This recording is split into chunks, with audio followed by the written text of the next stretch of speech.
Cameraman भौजी का दाबे के बात कहती है तोरे कुछ समझ में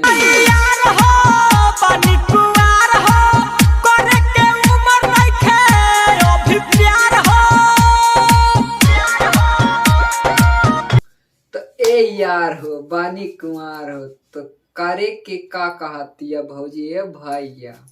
होता सन सनी तानी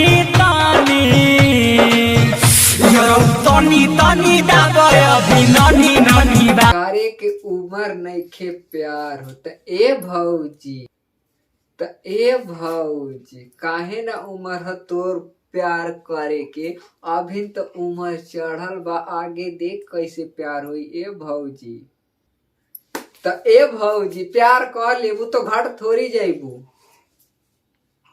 तानी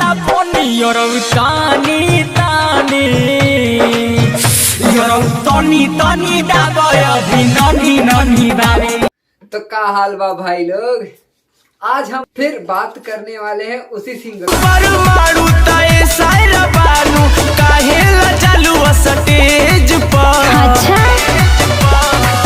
अरे मेरी जान बिजली कहाँ गिरी? तोर दादा के कॉलेज पढ़े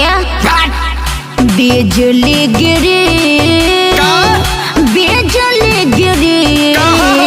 बिजली गिरी तहरा दादा के कॉलेज तो ए भौजी ऐसे बिजली गिरी तो कितना लोग हॉस्पिटल पहुंचे, बुढ़वक सासत जमान को आधा हॉस्पिटल पहुंचे ए भौजी। भिडिया जनोट है चुमी नोट के मलाई राजा हरे साटी के जारी जारी दा हरी हरी खाली बाटे धाया लो लो लो भे। तो एक कैमरामैन तेहू नोट धैले है तो भौजी कहती है तबे मिली मलाई, अगर धैले हो तो लाइन में लगे जो मलाई लेवे खातिर कैमरा अरे ये छमिया पुदीना लेबू की धनिया हां हां तो के भगवती माई ले जाए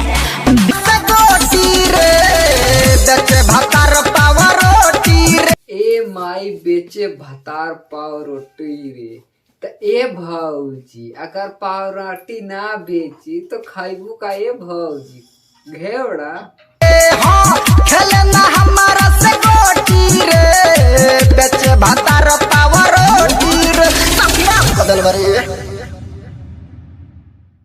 तो ए भौजी गोली खेलने से थोड़ी काम बानी, भैया जो ने हिसाब से पाव रोटी बेचता तो कहीं 2 तला बिल्डिंग खड़ी हो जाएगी। क्या हो मन रखनी भौजी क्या चल रहा है जरा में? अरे बाबा मसीन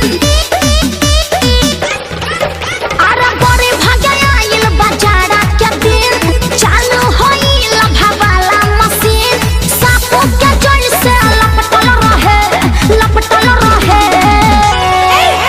अरे सरदी में सोया हमर तो ए भौजी सैया में सर्दी में सैया साटल रहे भौजी साटला से कौन फीलिंग मिला तारे कुछ हमारा के बता पूरा वाले गदा पे तो हमहू पूरा अपने घर में बिछा ले